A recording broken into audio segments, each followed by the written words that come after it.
Wood shouldn't fly this fast. But the Mosquito wasn't built on rules, it was built on necessity. A bomber so fast the enemy September simply couldn't 19th, reach it. 1942, 27,000 feet above Berlin. Oberleutnant Wilhelm Jonan's gloved hand tightened on the throttle as he watched the impossible unfold through his gunsight. His Messerschmitt Bf 109 G2, Germany's most advanced fighter equipped with one 475 horsepower, was giving everything it had. The manifold pressure gauge kissed the red line. Engine temperature climbed toward dangerous territory. And still the gap widened. The British bomber ahead maintained a speed that shouldn't exist. Not at this altitude. Not for any bomber. What Jonan didn't know was that he was chasing the beginning of a 6-year humiliation that would expose every weakness in German fighter design and prove that sometimes the greatest weapon isn't armor or guns, but speed so absolute your enemy simply cannot reach you. By war's end, German fighters would attempt over 3,000 interceptions against this aircraft. Their success rate less than 1.5%. This is the story of how a wooden bomber built by furniture makers became the Luftwaffe's worst nightmare.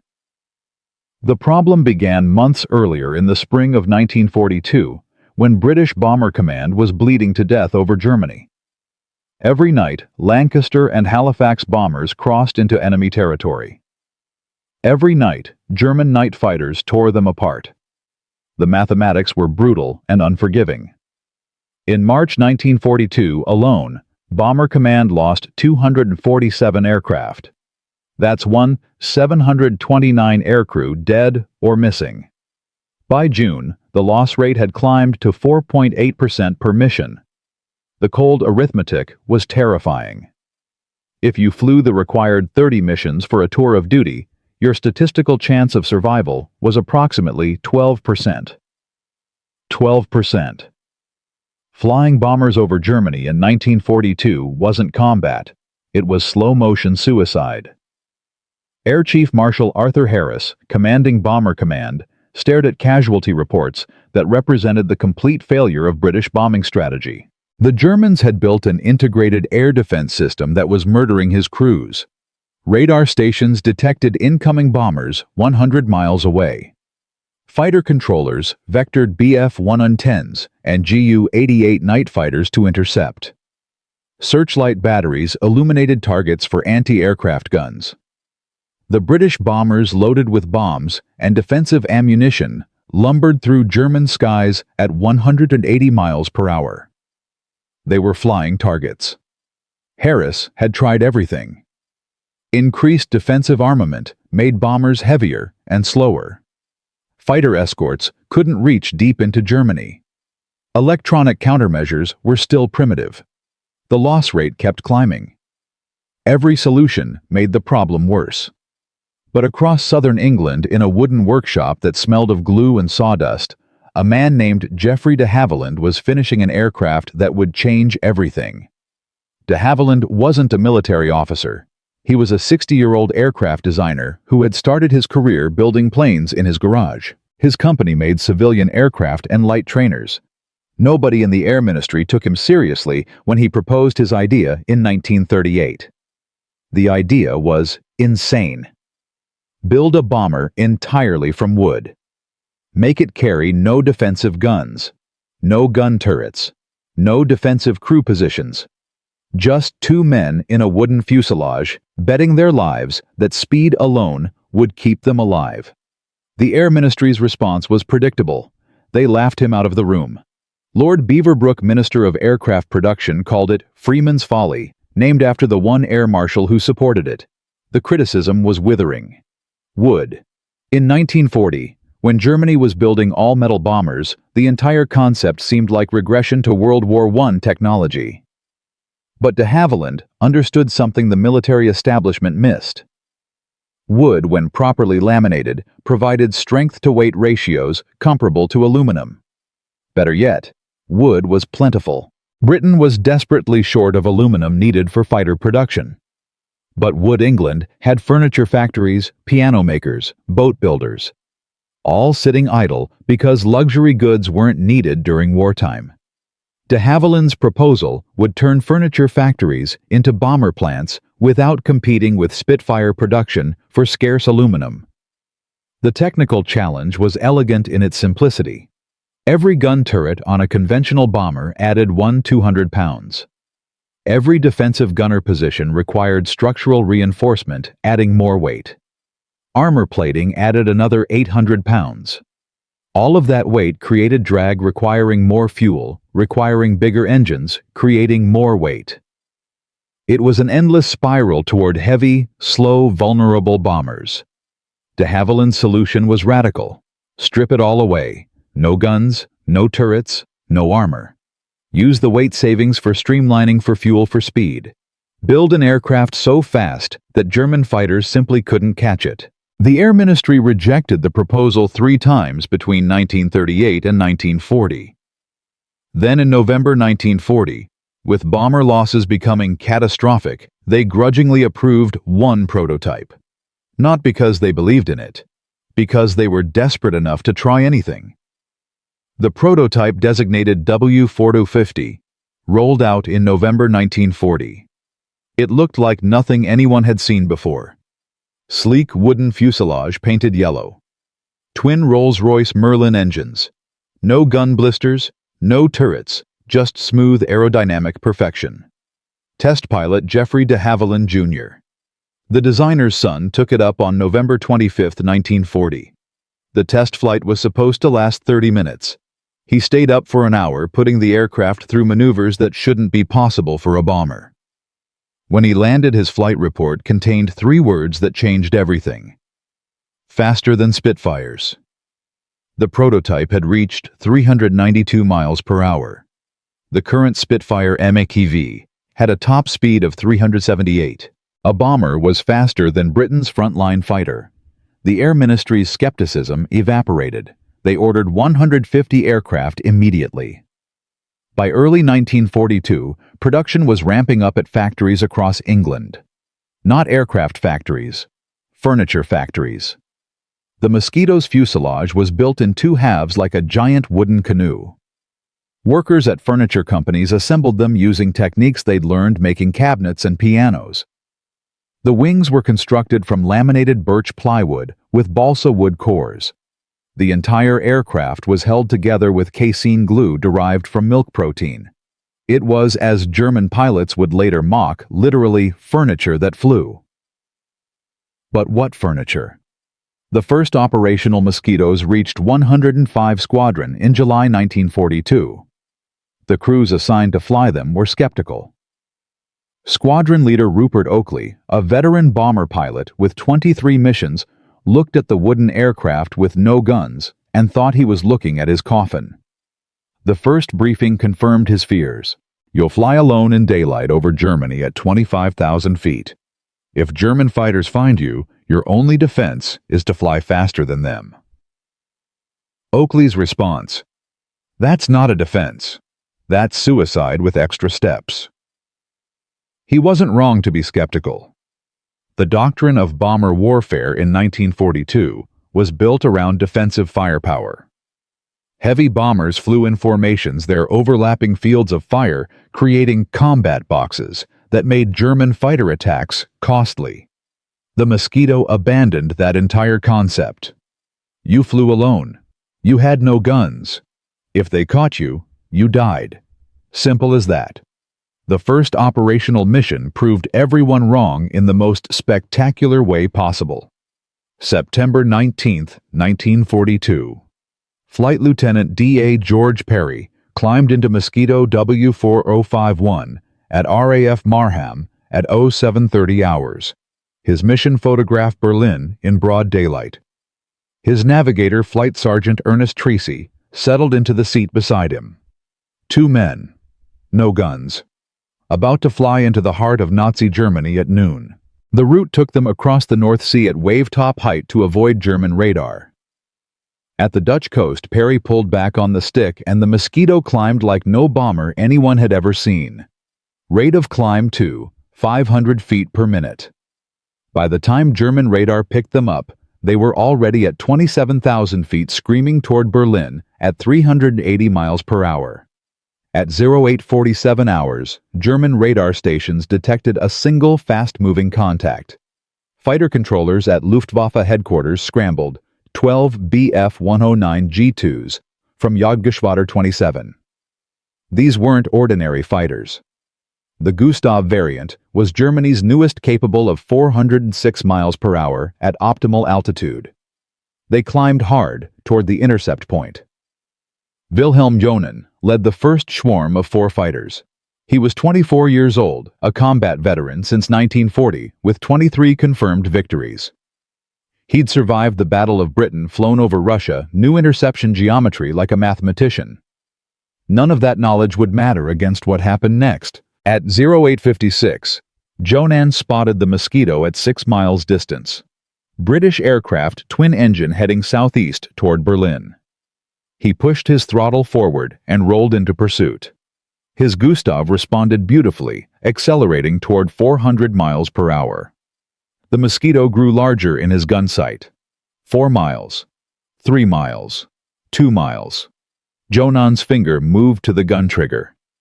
He'd done this dozens of times. This should be routine. Then George Perry glanced at his rearview mirror, saw the German fighters closing, and advanced his throttles. The Mosquito leaped forward, not gradually, not like a heavy bomber slowly building speed. The acceleration was immediate, violent, impossible. Within 30 seconds, the gap between Jonan and his target stopped closing. Within 60 seconds, it began opening. Jonan shoved his throttle past the gate into emergency power. His engine screamed. Manifold pressure went into the red. Oil temperature climbed toward dangerous levels. His airspeed indicator showed 403 miles per hour. The Mosquito pulled away regardless. For 8 minutes, Jonan pursued at maximum emergency power. His engine was destroying itself. Fuel consumption had tripled. The Mosquito maintained what appeared to be comfortable cruise, no visible strain, just steady flight that left German pursuit choking on its own exhaust. At 27,000 feet, the Bf-109's performance was degrading rapidly. The single-stage supercharger struggled to compress thin air. Power output dropped. The Mosquito's twin Merlin engines, equipped with 2-stage superchargers specifically designed for high-altitude operation, maintained full power where German engines gasped for oxygen. At 0904, Jonan's fuel state became critical. If he didn't break off immediately, he wouldn't make it back to base. He watched the Mosquito disappear toward Berlin, untouched, unhurried, as if 8 German fighters meant absolutely nothing. The humiliation was complete. Perry and Tracy reached Berlin at 0910 hours. Below them, the German capital spread across the landscape, clearly visible in the September sunshine. No clouds, no cover. Just 2 men in a wooden aircraft photographing the most heavily defended city in Europe. Anti-aircraft batteries opened fire. Black puffs of flak appeared around the Mosquito, exploding thousands of feet below. The 88mm guns couldn't elevate fast enough to track a target at 27,000 feet, moving at 410 miles per hour. Perry flew his photographic run with mechanical precision. Camera shutters clicked. Film advanced. Images captured factories, rail yards, military installations. Everything Bomber Command needed to plan future raids. The entire photo run lasted 7 minutes. Then Perry turned west and opened the throttles fully. The return flight was faster than the approach. No more stealth, no more caution. Just pure speed. They crossed the Dutch coast at 0947, descended to wave-top height over the North Sea, and landed at RAF Marham at 10:43 hours. Mission duration, 3 hours, 13 minutes. German interception attempts, 1. Damage sustained, 0. Photos obtained, 127 perfect reconnaissance images. When Perry climbed out of the Mosquito squadron leader, Oakley was waiting. Well? Perry's response entered squadron legend. Spotted some Jerrys. They couldn't catch us. Easy day, really. Easy. He'd just flown alone into Germany, photographed Berlin in daylight, and outrun Germany's best fighters. Easy. Within hours, Perry's combat report reached Air Ministry headquarters in London. The implications were staggering. If one Mosquito could penetrate German airspace with impunity, what could dozens do? What could hundreds do? More importantly, if German fighters couldn't catch the Mosquito, then the entire doctrine of heavily armed bombers flying in defensive formations might be obsolete. Why build bombers that could take punishment when you could build bombers that simply couldn't be caught? Back in Germany, Wilhelm Jonan filed his combat report with shaking hands. Not from fear, from rage and frustration. Interception attempted at 27,000 feet. Enemy aircraft maintained speed exceeding our maximum sustained capability.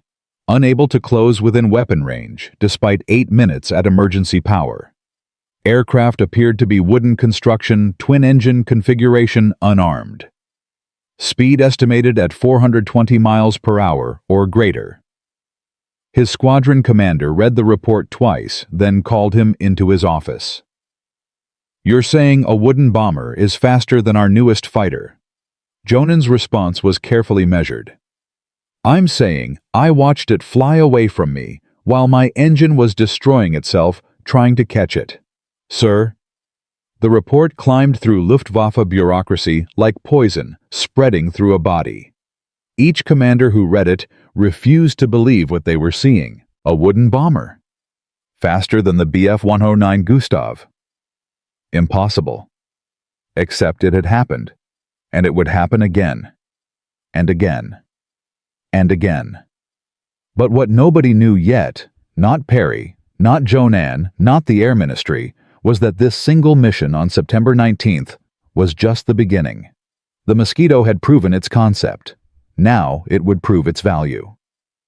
In Part 2, we'll see how this wooden bomber evolved from reconnaissance aircraft into the most versatile combat aircraft of World War II, how it humiliated Hermann Göring personally during his most important radio broadcast, and how desperate German attempts to counter it led to specialized fighter units that would fail spectacularly, bleeding themselves trying to catch an enemy they could see, but never touch. The chase had only just begun. One Mosquito had escaped. One wooden bomber had outrun Germany's best fighters over Berlin in broad daylight.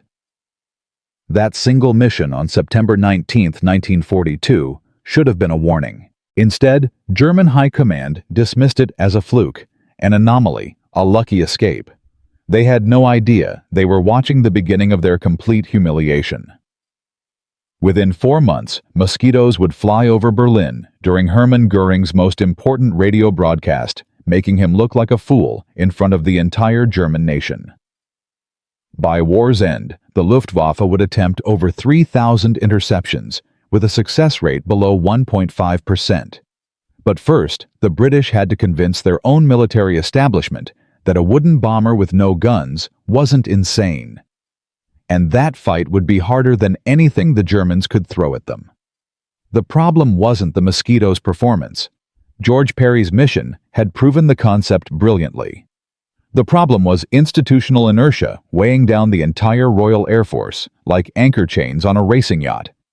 Air Marshal Arthur Harris, commanding Bomber Command, read Perry's report with the enthusiasm of a man being offered experimental medicine. Harris was 50 years old, a World War I veteran who had built his career on strategic bombing doctrine.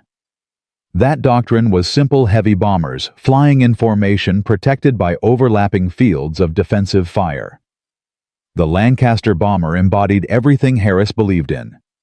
7-man crew, 8 machine guns in 3 turrets, 14,000 pounds of bombs. It was a flying fortress, and Harris had bet Britain's entire bombing strategy on building thousands of them. Now some furniture factory aircraft with no guns was suggesting his entire approach was obsolete. Harris hated it immediately. The showdown came on October 2, 1942, at Bomber Command Headquarters in High Wycombe. Air Chief Marshal Charles Portal, Chief of the Air Staff, had ordered Harris to evaluate expanding Mosquito operations. Harris arrived with a stack of reports documenting Lancaster production schedules, crew training programs, target selection studies. Every document reinforced his position: Britain needed more heavy bombers, not wooden toys. Portal opened the meeting with characteristic directness. Perry's mission was flawless. 1 aircraft, 0 losses, perfect reconnaissance. The mosquito works. Harris didn't even look up from his papers. One mission proves nothing. We need bombers that can carry meaningful bomb loads and defend themselves. The Mosquito carries, 2,000 pounds? A Lancaster carries 14,000. 7 Mosquitoes to equal 1 Lancaster's payload. And you're asking me to redirect production? Portal leaned forward. The Lancaster loss rate last month was 4.8%. The Mosquito loss rate is 0. Because we've flown 3 missions, Harris shot back. Give it time. The Germans will figure out how to catch it. What Harris didn't know was that in Germany, Wilhelm Jonan and his squadron were already trying desperately to catch them. And failing. Every single time. Air Vice Marshal Donald Bennett sat quietly through the exchange waiting for his moment. Bennett was 32 years old, an Australian who had joined the RAF in 1931. He'd commanded 77 Squadron, been shot down over Norway, escaped through Sweden. Unlike Harris, Bennett understood that warfare was evolving faster than doctrine could adapt. He interrupted Harris mid-sentence. "Arthur, the Germans can't catch it now. I've reviewed the intelligence reports. Every interception attempt has failed, not because of luck, because German fighters are 20 miles per hour slower at altitude." Harris waved dismissively. "Then they'll develop faster fighters, which will take them 2 years minimum," Bennett countered. "We have Mosquitoes today. Flying now. Untouchable." Portal saw his opening. "I'm forming a Pathfinder force. Aircraft that fly ahead of bomber streams, mark targets with colored flares. I want Mosquitoes leading every major raid." Harris went rigid. Pathfinder aircraft needed to be fast, accurate, survivable. Everything the Mosquito excelled at. Everything heavy bombers struggled with. He knew he was losing the argument, but institutional pride wouldn't let him concede gracefully. "Fine, form your Pathfinder force. But when German fighters start shooting down your wooden toys, remember this conversation." Bennett smiled thinly. "If they catch us, Arthur, I'll write the apology myself." The decision was made. Bennett would form No. 8 Group, the Pathfinder Force, with Mosquitoes as the primary marking aircraft. But authorization was just the beginning. Now came the hard part, proving it could work on the scale that mattered. Bennett needed to demonstrate that Mosquitoes could lead 800 bomber raids, mark targets accurately under fire, and survive when hundreds of German fighters scrambled to intercept. The test would come on November 6, 1942. Target Hamburg. 213 heavy bombers would follow 6 Mosquitoes carrying colored marker flares. If the Mosquitoes succeeded, Pathfinder doctrine was validated. If they failed, Harris would kill the program and Bennett's career along with it. Everything depended on 6 wooden aircraft, flown by 12 men who had trained for exactly 3 weeks. November 6th dawned cold and clear over England. At RAF Oakington, Bennett briefed his 6 Mosquito crews personally. Flight Lieutenant Hal Buffton would lead the marking run. His 5 wingmen would drop markers at 30-second intervals, creating a pattern of red, green, and yellow flares that subsequent bombers would use as aiming points. The briefing was brutally honest. Hamburg's defenses are extensive. 54 heavy flak batteries, 26 searchlight batteries, and at least 40 night fighters stationed within 50 miles. You'll be flying into the most heavily defended target in Germany. Your only advantage is speed. Use it. If German fighters close on you, don't maneuver. Don't fight. Just fly faster. Buffton asked the question everyone was thinking. "And if they catch us anyway?" Bennett's response was cold comfort. "Then we'll find out if wooden construction is as forgiving as de Havilland claims." At 1847 hours, the 6 Mosquitoes lifted off from Oakington. Behind them, scattered across eastern England, 213 Lancasters and Halifaxes were starting their engines, preparing to follow. The Mosquitoes climbed to 28,000 feet, formed loose formation, and headed toward Germany at 340 miles per hour.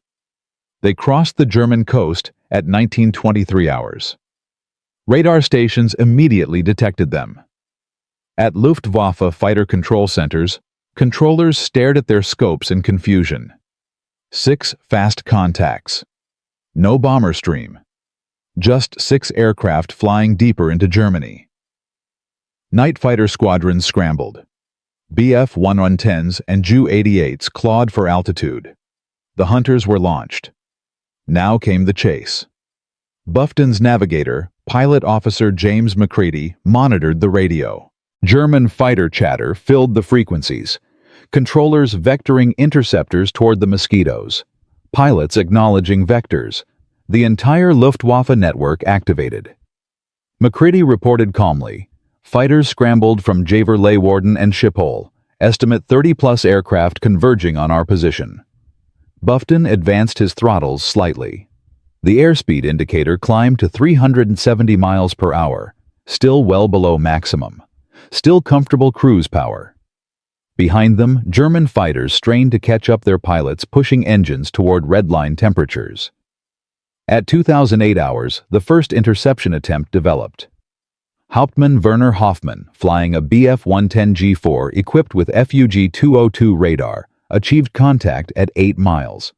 He adjusted course closing on the target painted on his radar scope. His radar operator called ranges 7 kilometers, 6 kilometers, target maintaining speed. Hoffmann increased power. The Bf-110's twin DB-605 engines responded, pushing the heavy night fighter toward 330 miles per hour. Not fast enough. The range stabilized at 5 kilometers, then began opening. The Mosquito wasn't even trying. It just maintained steady cruise while the German fighter exhausted itself in futile pursuit. Hoffmann broke off after 6 minutes, fuel critically low, having never achieved visual contact. He radioed fighter control with barely suppressed frustration. Target too fast for interception. Estimate speed, 600 kilometers per hour. That was 373 miles per hour. The Mosquitoes were cruising at a speed the Bf-110 couldn't match in a full-power dive. At 2:34 hours, Bufton's Mosquito reached Hamburg. Below, the city was blacked out, but the Elbe River's moonlit reflection marked the target area perfectly. Bufton rolled into his marking run. McCready armed the target indicators, colored pyrotechnic flares that would burn for 10 minutes after impact. Markers armed, on heading. 30 seconds. Anti-aircraft batteries opened fire. 88mm shells exploded around the Mosquito, black bursts of fragmentation against the dark sky. None came close. The prediction angles required to hit an aircraft at 28,000 feet, moving at 370 miles per hour, exceeded the capabilities of 1942 fire control systems. At 2036 hours, McCready released the first markers. Red flares tumbled toward Hamburg, igniting as they fell, creating brilliant crimson spots on the ground. Bufton banked hard, clearing the area for the next Mosquito. 5 more marker runs followed in rapid succession. Green flares, yellow flares, red again. Within 8 minutes, Hamburg's industrial district was marked with geometric precision, a pattern of colored fires that could be seen from 50 miles away. At 2044 hours, the first wave of heavy bombers arrived. Lancaster and Halifax pilots saw the markers, immediately adjusted their bombing runs, released their loads.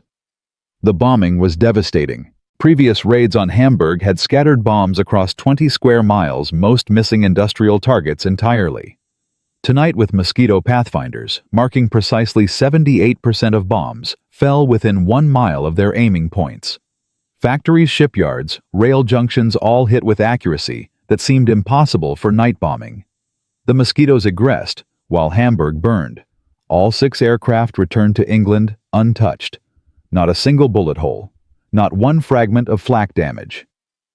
Mission duration, 3 hours, 47 minutes. German interception attempts, 14. Successful interceptions, 0. The bombing accuracy was 4 times better than any previous raid. 4 times. With 0 Pathfinder losses. When Bufton landed at Oakington at 22:47 hours, Donald Bennett was waiting on the tarmac. He didn't say anything, just shook Bufton's hand and smiled. He didn't need to explain. They both knew what had just happened. The Mosquito Pathfinder concept worked. Perfectly. Bennett's report to Portal arrived the next morning. 6 mosquitoes marked Hamburg with precision that exceeded expectations. 0 losses. Bombing accuracy increased by factor of 4. German fighter interceptions ineffective against mosquito speed. Recommend immediate expansion of Pathfinder operations. Harris read the report with visible displeasure, but couldn't dispute the numbers. Portal authorized 50 additional mosquitoes for Pathfinder duties.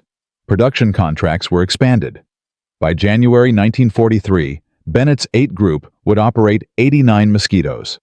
The wooden bomber with no guns had just become essential to Britain's bombing strategy. But the humiliation wasn't finished. Not even close. Hermann Göring, Reichsmarschall of the Luftwaffe, Supreme Commander of German Air Forces, was about to learn that lesson personally, and painfully. January 30th, 1943, 10th anniversary of Hitler's rise to power. Göring was scheduled to address the German people via radio at 11:00 a.m. from Berlin. The speech would emphasize Luftwaffe strength, German air superiority, the Reich's absolute control of European skies. Joseph Goebbels had written the speech personally, filling it with rhetoric about invincible German air power. At RAF, Marham Squadron leader Hal Bufton received special orders on January 29th. The briefing was short. Tomorrow, January 30th, Hermann Göring gives a radio speech at 11:00 a.m. You will be over Berlin at 11:03. 3 aircraft. Make noise. Bufton understood immediately. This wasn't about bombing. This was about humiliation. Making Germany's second most powerful man look like a fool while the entire nation listened. January 30th, 1943. 08:47 hours. 3 mosquitoes lifted off from Marham. Bufton led with Flight Lieutenants Gordon Slade and Richard Reynolds flying wing positions. They climbed to 25,000 feet and headed toward Berlin at maximum cruise speed. At 10:58 hours, German radar detected them. Fighter controllers scrambled 16 Bf-109s. Too late. Too slow. The mosquitoes were already approaching Berlin. At 11:03 hours, exactly 3 minutes into Göring's broadcast, Bufton's formation arrived over central Berlin. They carried no bombs, just cameras. And British contempt. Göring was mid-sentence describing Luftwaffe dominance when air raid sirens began wailing across Berlin. His voice faltered, recovered, continued. Below him, anti-aircraft batteries opened fire. The thunder of 88mm guns echoed across the city. Göring stumbled over his words, lost his place in the script. Everyone listening to the radio broadcast could hear it. The pauses, the hesitation, the barely controlled rage. The 3 mosquitoes flew formation over Berlin's government district for 4 minutes. Cameras clicking. Photographing the Reichstag, the Chancellery government buildings. German fighters arrived and pursued uselessly. The mosquitoes turned west and accelerated to 410 miles per hour. Gone before German pilots could close within firing range. The propaganda disaster was complete. Every German listening to that broadcast knew what had happened. British bombers had flown over Berlin while the Reichsmarschall spoke about air superiority, and the Luftwaffe couldn't stop them. Göring's rage was apocalyptic. On February 4th, he ordered creation of 2 specialized fighter units, Jagdgeschwader 25 and Jagdgeschwader 50.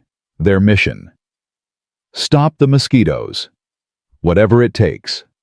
Oberleutnant Herbert Eilefeld, commanding JG-25, received the latest equipment.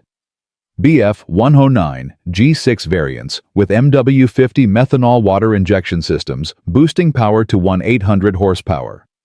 Top speed 426 miles per hour at 22,000 feet. On paper, finally the Germans had fighters that could catch the mosquito. On paper.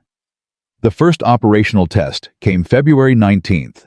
JG-25 positioned 8 fighters at 28,000 feet along predicted mosquito routes. When the target appeared, Eilefeld dove from above, using altitude advantage to build speed. He closed to 800 meters. Then his dive flattened to level pursuit. His speed advantage evaporated. The mosquito pulled away. Ihlenfeld fired desperately at maximum range. Every round missed. His combat report was devastating. Diving attack achieved temporary closure to 800 meters. In level flight, enemy aircraft accelerated beyond our pursuit capability. Firing opportunity lasted approximately 4 seconds at maximum effective range. By November 1943, JG-25 had claimed exactly 2 Mosquito victories, both against aircraft with mechanical problems forcing them to slow. The unit had lost 9 fighters to RAF escorts. Göring disbanded JG-25 in disgrace. The specialized anti-Mosquito force had failed completely. But the Mosquito's evolution was just beginning. What started as reconnaissance aircraft was becoming bomber night fighter and attack aircraft. Mosquito FB-6 fighter bombers began striking pinpoint targets across occupied Europe. They flew at treetop level, impossible for radar to detect striking bridges, rail junctions, Gestapo headquarters with surgical precision. And the Germans still couldn't stop them. The wooden bomber was winning, everywhere, against everything. And Part 3 will show you how it got worse for Germany. How Mosquito operations expanded until they were flying daylight raids on Berlin during working hours. How desperate German attempts to counter them led to development of jets and rockets that came too late. And how one wooden aircraft designed by furniture makers fundamentally changed modern air warfare. The chase would continue for 3 more years. The Germans would never catch up. 2 successful missions. Hamburg pathfinding. Berlin humiliation. The Mosquito had proven itself twice. But proof of concept and sustained operations are completely different challenges. By February 1943, German High Command finally understood they faced something unprecedented. A wooden bomber they couldn't catch. A reconnaissance aircraft they couldn't intercept. A pathfinder they couldn't stop. The question wasn't whether the Mosquito worked anymore. The question was whether Germany could survive what came next. Because over the next 18 months, Mosquito operations would expand from 6 aircraft to 600, from nuisance raids to strategic devastation. And the German response would evolve from denial to desperation to complete technological panic. This wasn't an experiment anymore. This was industrial-scale humiliation. The crisis hit German air defense like a sledgehammer. General Lieutenant Josef Schmid, commanding OI Fighter Corps, responsible for defending northern Germany, reviewed combat reports from January and February 1943 with growing horror. In 6 weeks, his units had attempted 127 interceptions of Mosquito aircraft. Successful engagements, 3. All 3 involved Mosquitoes with mechanical failures forcing them to reduce speed. The statistics were catastrophic. Mosquito operations over Germany had increased from 4 sorties in September 1942 to 89 sorties in February 1943. German fighters had achieved 0 interceptions against fully operational Mosquitoes. 0. Meanwhile, bomber accuracy on raids preceded by Mosquito pathfinders had increased from 23% to 67%. German industrial targets were being hit with precision that seemed impossible for night bombing. Schmid's March 5th report to Hermann Göring was brutally honest. The Mosquito represents a capability we cannot counter with existing aircraft. Its speed advantage at operational altitude exceeds our fighters by 30 to 40 kilometers per hour. We detect them. We scramble fighters. We pursue. They escape. Every time. Göring's response was predictable fury, followed by impossible demands. Find a solution. Develop faster fighters. Shoot them down. Now. German aircraft manufacturers scrambled to respond. Messerschmitt proposed the Me-209 promising 450 miles per hour. Development timeline, 18 months. Focke-Wulf accelerated work on the TA-152 high-altitude interceptor. Estimated operational date, late 1944. Kurt Tank chief designer understood the problem with painful clarity. German fighters were optimized for bomber interception and dogfighting. Maximum speed was secondary to climb rate and maneuverability. Redesigning for pure speed required fundamental changes. Changes that required time Germany didn't have. Meanwhile, the Mosquitoes flew with impunity. More disturbing was intelligence analysis. When German engineers examined crashed Mosquito components recovered from occupied France, they found nothing exotic. Standard Rolls-Royce Merlin engines, conventional systems, wooden construction that seemed almost primitive. The genius wasn't in secret technology. The genius was in optimization.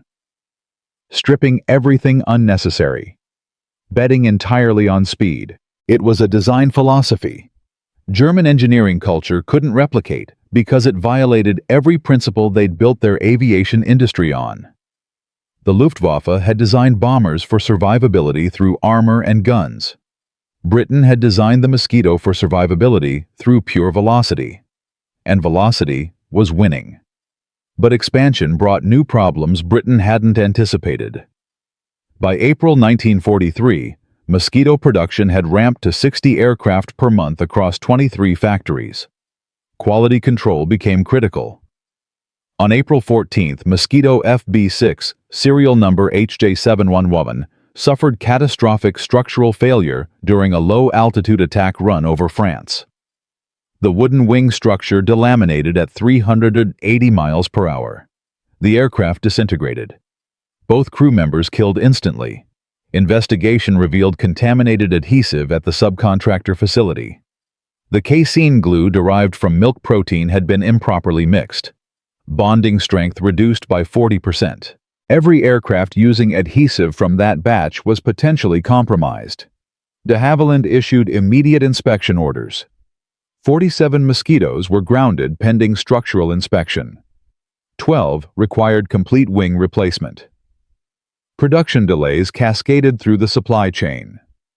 For 3 weeks in April 1943, Mosquito operations were reduced by 35% while inspections proceeded. Arthur Harris seized the opportunity to criticize the entire program.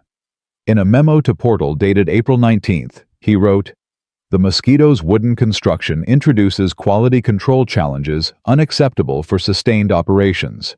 Recent structural failures demonstrate the danger of relying on furniture factory manufacturing for combat aircraft." Bennett defended the program fiercely, pointing out that Lancaster crashes from mechanical failures outnumbered Mosquito structural failures by 8 to 1. But the damage was done. Confidence wavered. Production oversight intensified. Costs increased. Then came May 17, 1943. The day everything changed. The Mona and Eder dams. Operation Chastise. The famous Dambusters raid that would enter legend. But what history often forgets is that Mosquitoes made the raid possible. Without them, the Lancasters carrying Barnes-Wallace's bouncing bombs would have been slaughtered before reaching their targets. The plan was audacious. 19. Lancasters would fly at treetop level across occupied Europe, carrying experimental bombs designed to skip across water. They'd breach dams supplying the Ruhr industrial region. But the route crossed the most heavily defended airspace in Europe. German radar would detect them. Night fighters would intercept. Unless the Germans were distracted. That's where Bennett's Mosquitoes entered the plan. While the Lancaster force flew east toward the dams, 8 Mosquitoes would execute diversionary raids across northern Germany. High altitude. High speed. Maximum visibility. Making German fighter controllers scramble everything they had toward the wrong targets. May 17th, 21 to 30 hours. 8 Mosquitoes lifted off from bases across eastern England. They climbed to 28,000 feet and headed toward Germany on routes calculated to draw maximum attention. Flight Lieutenant Jack Curry led one formation toward Bremen.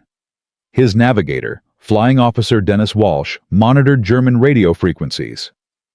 Within minutes, fighter control centers across northern Germany activated. Curry's formation appeared on radar at 2156 hours. Controllers scrambled 24 Bf-109s and 16 Bf-110s. exactly as planned. The mosquitoes flew deeper into Germany, not evasively, provocatively, making themselves obvious, daring German fighters to chase them.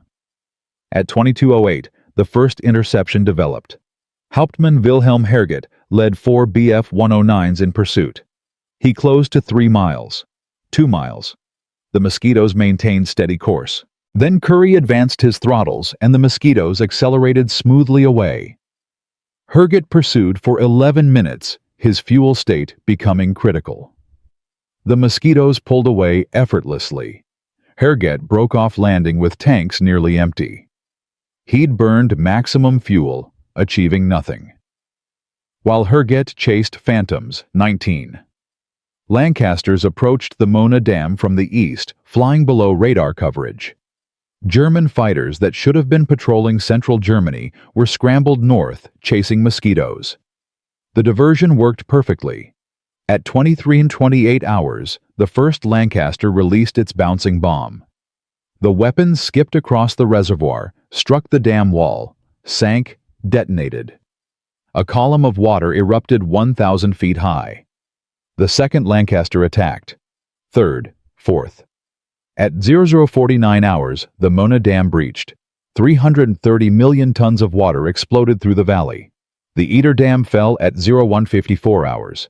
The combined flood killed 1,600 people, destroyed 11 factories, cut power to 25 industrial facilities.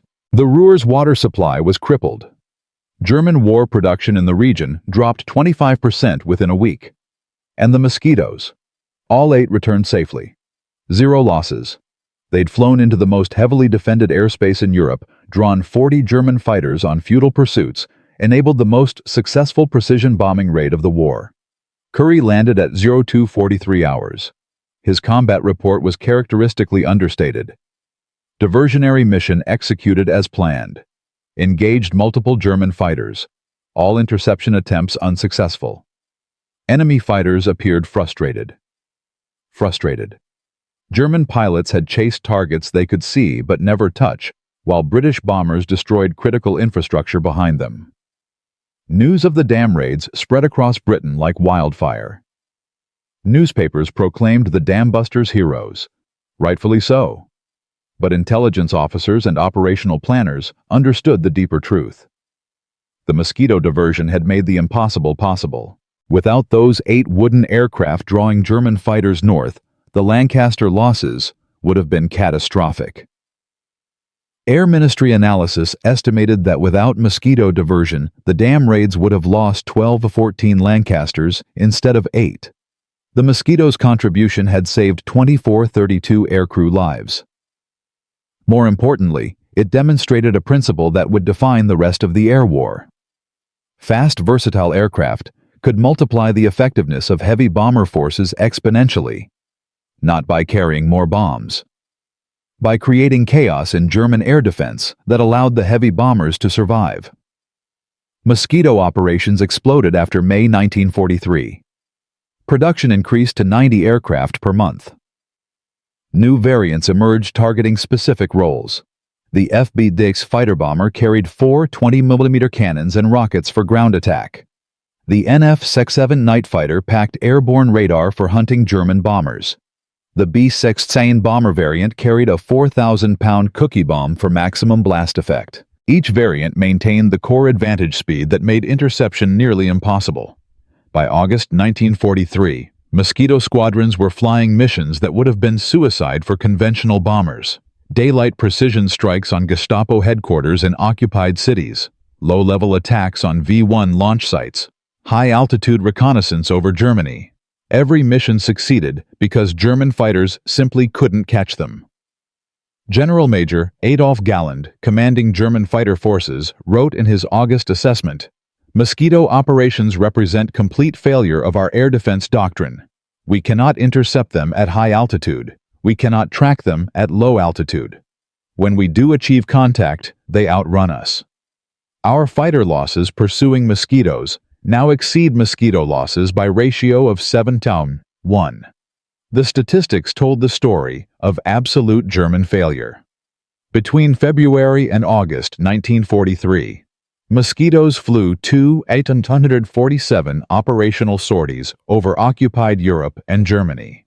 Total losses, 41 aircraft. Of those, only 6 were confirmed destroyed by German fighters. The rest fell to flak mechanical failure or operational accidents. German fighters attempting interception estimated 6,000+ sorties. Success rate, 0.21%. For every Mosquito shot down by fighters, Germany lost 7 fighters to crashes, fuel exhaustion, or RAF escort fighters. The wooden bomber had become Germany's nightmare. Fast enough to penetrate anywhere. Versatile enough to perform any mission. Cheap enough to produce in massive quantities without straining aluminum supplies. And absolutely completely impossible to stop with 1943 technology. The psychological impact exceeded the material damage. German civilians watching Mosquitoes streak overhead in daylight understood that Luftwaffe claims of air superiority were propaganda. German fighter pilots who'd considered themselves elite warriors were reduced to frustrated spectators watching British aircraft disappear. German aircraft designers faced the humiliating reality that British pragmatism had defeated German engineering sophistication. The Mosquito proved that sometimes winning didn't require the most advanced technology. Sometimes winning just required being faster than your enemy could respond. By September 1943, the question wasn't whether the Mosquito would change the war. The question was how much it had already changed everything. British bombing accuracy had tripled. German fighter effectiveness had collapsed. The air war's momentum had shifted irreversibly. And Germany's desperate attempts to counter the wooden bomber would lead them down technological rabbit holes pursuing jets and rockets that would arrive too late to matter. But this story has one final chapter. Part 4 will reveal what happened after the war ended, how the Mosquito's design philosophy influenced every combat aircraft that followed, how the men who flew these wooden wonders returned to forgotten civilian lives while their aircraft entered legend. How a furniture maker's idea dismissed as insane in 1938 became the template for modern air combat, and how Germany's failure to counter a wooden bomber taught military strategists a lesson about speed and flexibility that still shapes warfare today. The chase is over. The Mosquito won. Now we'll discover what that victory really meant. From a furniture designer's sketch dismissed as insane in 1938 to an aircraft that humiliated the Luftwaffe for 6 years straight. From Wilhelm Jonan's first failed chase over Berlin to German fighter units disbanded in disgrace. The Mosquito had proven that speed alone could defeat armor guns and doctrine. By 1945, over 700-800 wooden bombers had been built. German fighters had attempted more than 3,000 interceptions. Success rate, 11.4%. But here's what most people don't know. The story of what happened after the war ended reveals a twist nobody expected. Because sometimes the people who change history don't get to enjoy the victory they created. And sometimes success comes with a price that statistics never capture. Geoffrey de Havilland watched the war end from his office at Hatfield Aerodrome in May 1945. He was 63 years old. His company had built 7,781 Mosquitoes that had flown over 39,000 operational sorties. His wooden bomber had achieved what military experts said was impossible, survived what critics said would destroy it, and dominated a role that conventional wisdom said it could never fill. He should have felt triumphant. Instead, he felt empty, because the price of that success was carved into his soul with names he couldn't forget. His son Geoffrey de Havilland Jr., the test pilot who first proved the Mosquito could fly, had died in September 1946, testing the DH-108 supersonic research aircraft. The aircraft disintegrated at 6,000 feet. His body was never recovered. His other son, John de Havilland, was killed in August 1943, flying a Mosquito during a training accident in Canada. Engine failure on takeoff, no time to recover. The wooden aircraft that bore his father's name had become his coffin. 2 sons, both killed by the aviation industry their father had pioneered. De Havilland received knighthood in 1944 for his contributions to British aviation. King George VI pinned the medal personally. De Havilland stood there accepting honors, while grief hollowed him from inside. He told friends later, "They gave me recognition for aircraft that killed my children. I would trade every Mosquito ever built to have them back." The pilots who flew those Mosquitoes returned to civilian obscurity that felt like betrayal. Flight Lieutenant George Perry, who flew that first mission over Berlin in September 1942, survived the war with 47 operational sorties completed. 0 losses, 0 damage beyond minor flak holes. He was awarded the Distinguished Flying Cross in 1943. The citation praised his exceptional courage and skill in conducting reconnaissance missions over heavily defended enemy territory. Perry returned to civilian life in 1946 and became an accountant in Manchester. An accountant. The man who had humiliated the Luftwaffe over Berlin spent the next 30 years processing tax returns in a small office that smelled of paper and tea. When asked about the war, he deflected. "Just did my job. Nothing special." Nothing special. He'd flown alone into Germany, photographed the Nazi capital while fighters chased uselessly, and lived to prove that speed trumped firepower. But in peacetime, Britain that translated to 0 marketable skills beyond basic arithmetic.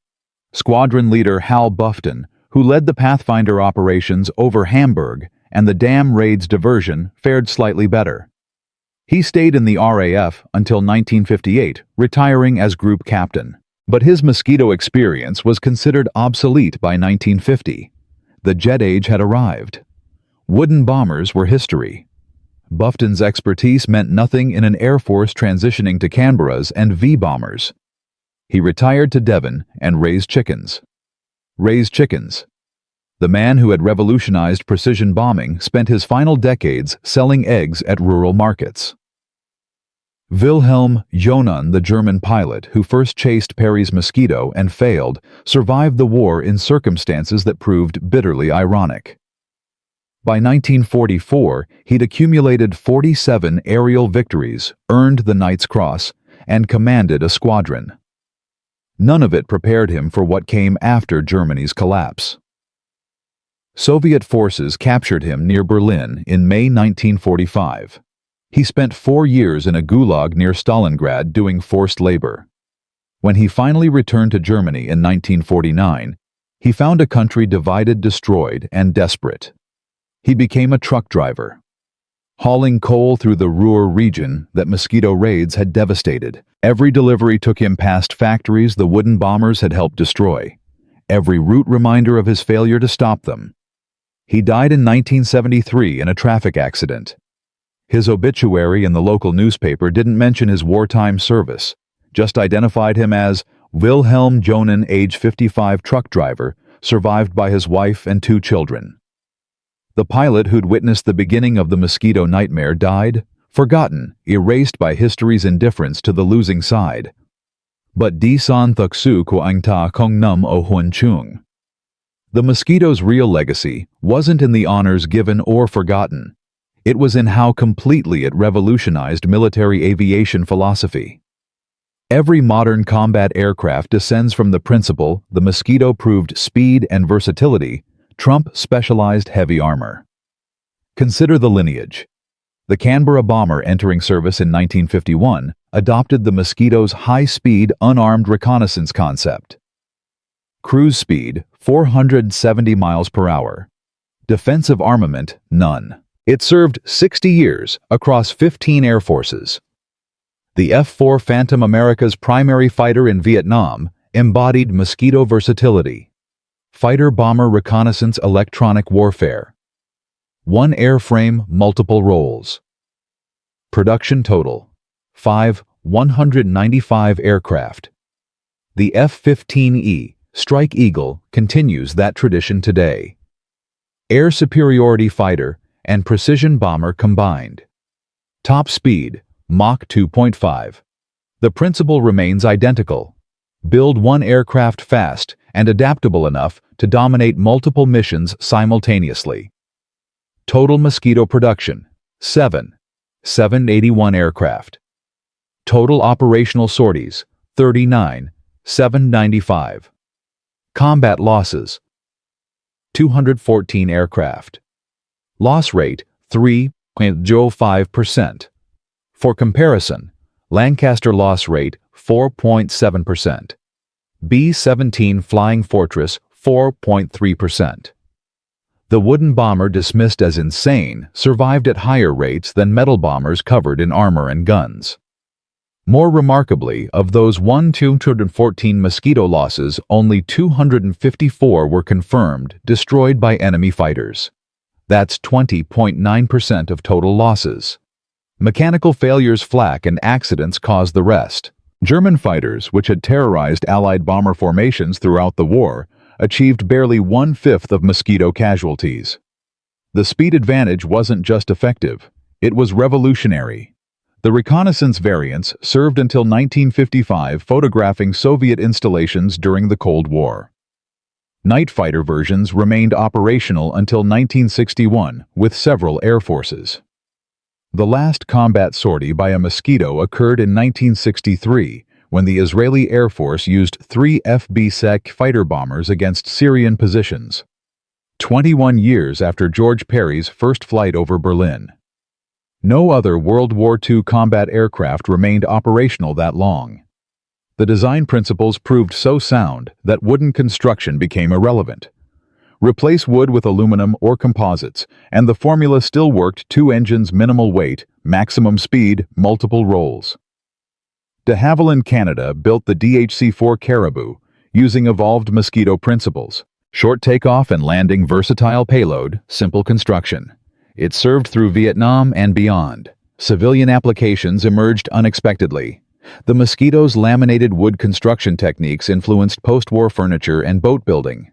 Those furniture factories that built Mosquitoes during the war applied their learned expertise to commercial products.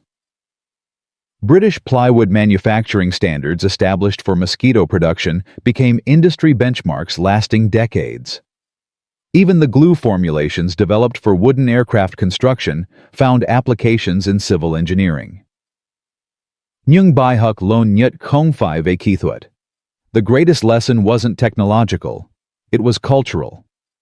The Mosquito succeeded because someone questioned fundamental assumptions everyone else accepted as truth. In 1938, conventional wisdom said bombers needed armor and defensive guns. Geoffrey de Havilland asked, "What if speed alone is sufficient protection?" The establishment called him insane. Reality proved him correct. That pattern repeats throughout military history. In 1940, conventional wisdom said tanks required thick armor. The Sherman tank designers asked, "What if reliability and production numbers matter more?" German Tigers were superior individually. American Shermans won through overwhelming quantity and mechanical dependability. In 1950, conventional wisdom said jet fighters needed guns and cannons. Missile advocates asked, "What if guided weapons make dogfighting obsolete?" The F-4 Phantom initially carried no guns. Vietnam proved missiles weren't sufficient yet, but the principle eventually dominated. Modern fighters rely primarily on beyond visual range missiles. In 1991, conventional wisdom said you needed massive ground forces to defeat armies. Air power advocates asked, "What if precision bombing can collapse enemy capability before ground combat begins?" Operation Desert Storm validated that thesis completely. The Mosquito teaches 3 lessons that transcend its era. First, questioning doctrine isn't treason, it's survival. Every military that grows too comfortable with established methods eventually loses to opponents willing to innovate. The Luftwaffe was tactically superior in 1939. By 1943, their refusal to fundamentally rethink bomber interception made them helpless against wooden aircraft. Second, versatility multiplies effectiveness exponentially.